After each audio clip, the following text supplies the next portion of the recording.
All right, we'll call the meeting to order. We have quorum.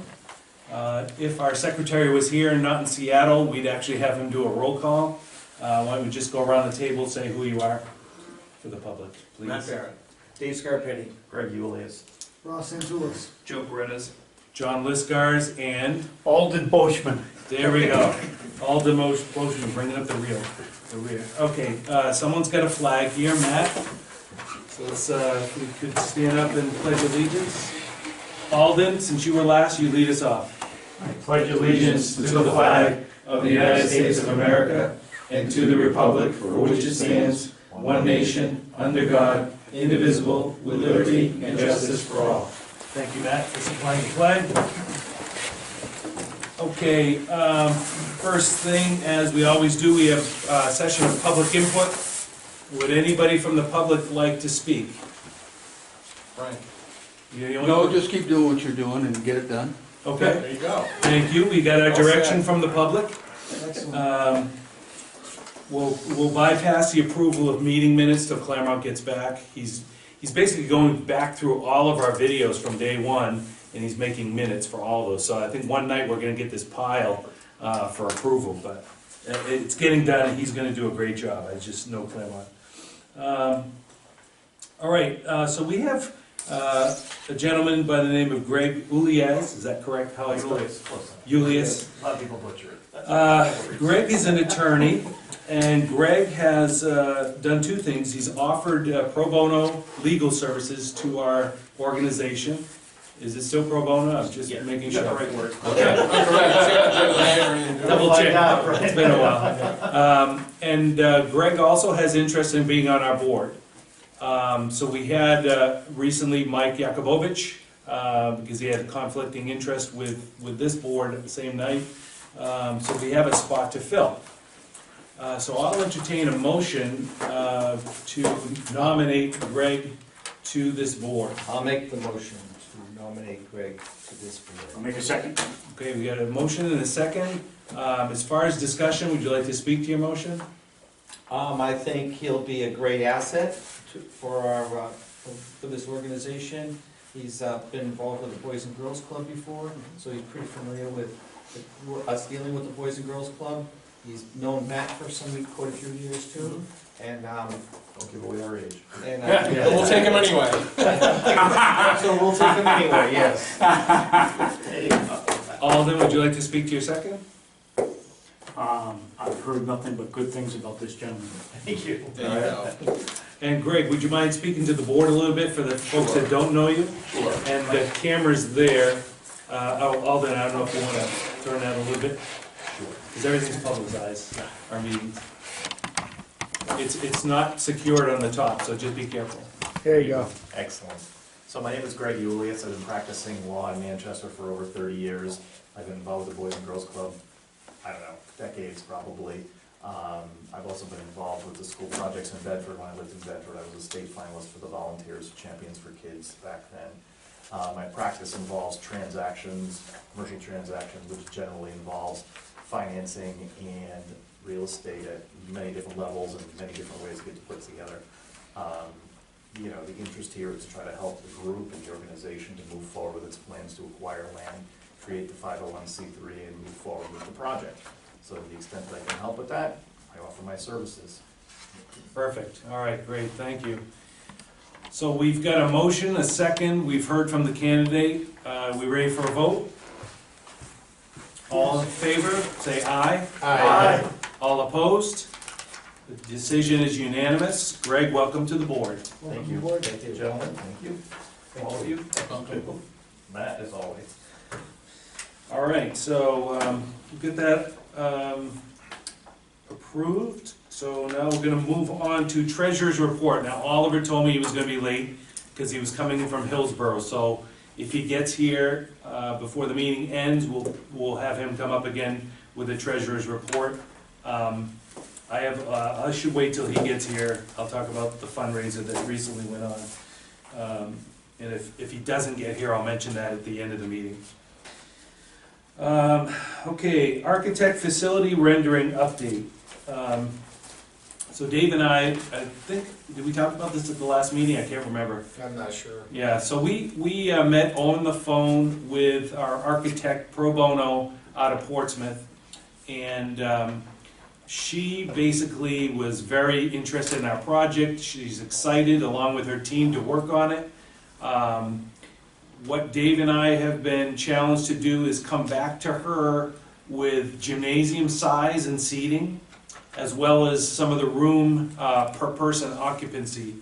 From that, she's going to be able to take her team and do a rendering, but not just of the outside of the facility, it will be an inside and outside rendering. So it sounds like it's going to be very, very cool.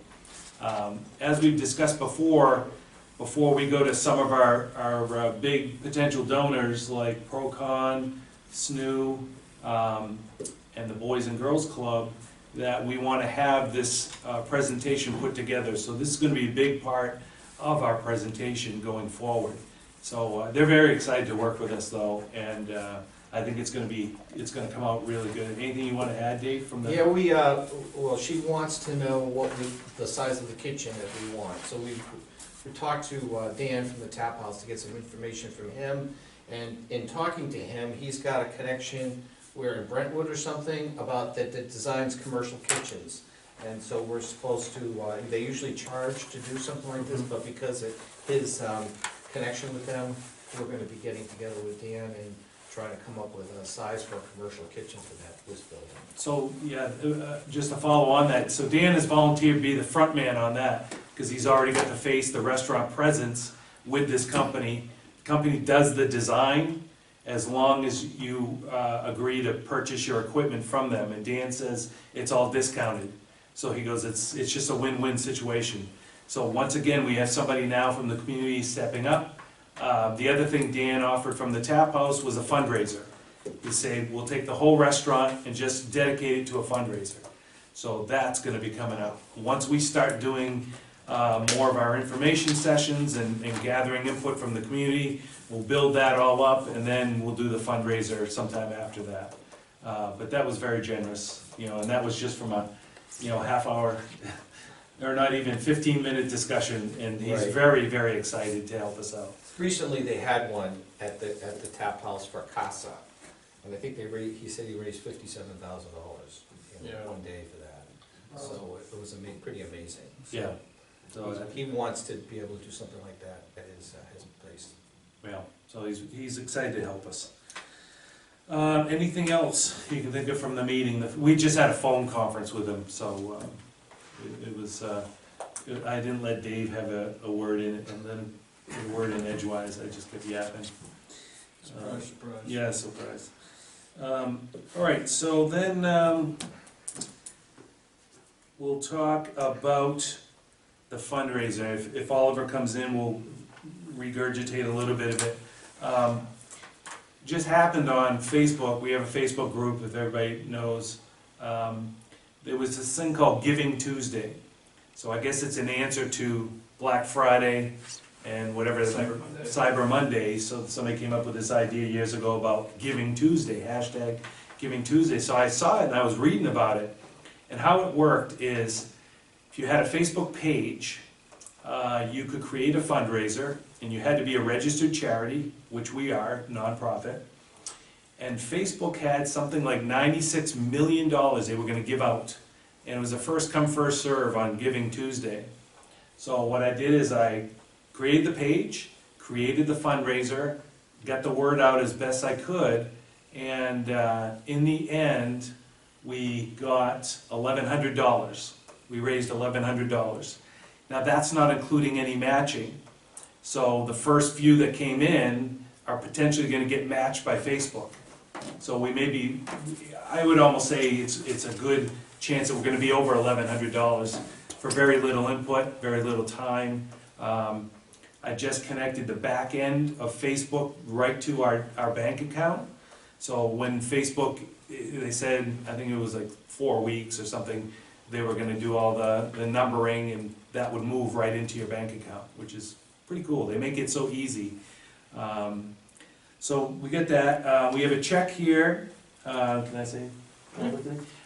This is from Tom and Nancy Barrett from the Barrett Family Foundation. So they heard about this fundraiser, so these are the ones that put us over the top to 1,100. That's a $250 check, so I'll be giving that to Oliver tonight.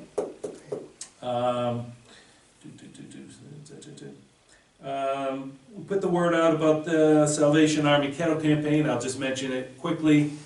We had basically came down to 2 volunteers. I was out there today, and another Brendan from our one of our committees.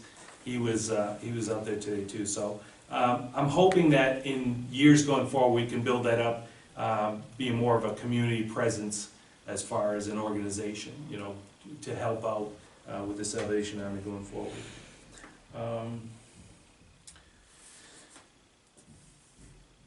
Okay, I'm going to just switch something around because we have non-public. Then we were going to, I'm going to discuss something. I'm going to move that up to public. Oh, here we go. Hey. How's it going? Good. You're almost, you're close to the end of the meeting, but that's Am I? okay. Yeah, it's a quick one tonight. Okay. So just want to talk about the next meeting we're going to have is the 28th of January. What our intention is to bring all parties together that have a stake in this whole program. The ones that have helped us out to date. Just to get everybody in the same room, everybody hear the same story, gather input from everybody at that meeting. We will be going into non-public because we're going to discuss the land, but we can have some public discussion outside of that. So we'll be having folks from the town council, sewer commission, Boys and Girls Club, conservation commission, school board. Okay, so those are the ones right now that I can think of. I'm trying to think, it seems like there was one more. Anyway, I'll be putting out, The Rowing Alliance. what's that? Oh yeah, the Rowing Alliance, that's the one I was thinking of. So I'm gonna put out an invitation letter to all those groups. Of course, they have to be careful not to have quorum, because it will be a meeting if they do have quorum, so I think they're all aware of that, but I'll mention it. But it'll be a really interesting meeting, I think, gathering all the parties together. And I think we ought to do that periodically, just to keep everybody on the same page, keep them all in the loop of how we're progressing, and gather their input. I think that's really important as we go forward, to gather input from basically the people that are supporting us, as well as the community members, you know, because we're just the people that are gonna make this happen. It's the community that's gonna tell us what to do, basically. All right, with that, does anybody have anything else? Is that our regular scheduled meeting, the January 28th? It is, yeah, it's the last Tuesday of the month. And that's going to be here at the library? Yes, it will, but it'll be in a bigger room. Okay. I've already reserved, I think it's the one on the left, The Hebert. the Hebert room, yeah, I've already reserved it. Make sure nobody else got it. What's the date? 28th of January. So has anybody got anything else they want to bring up at this meeting, or get on the agenda for next meeting? I mean, you can always email me. Okay, if nobody has anything, we'll go into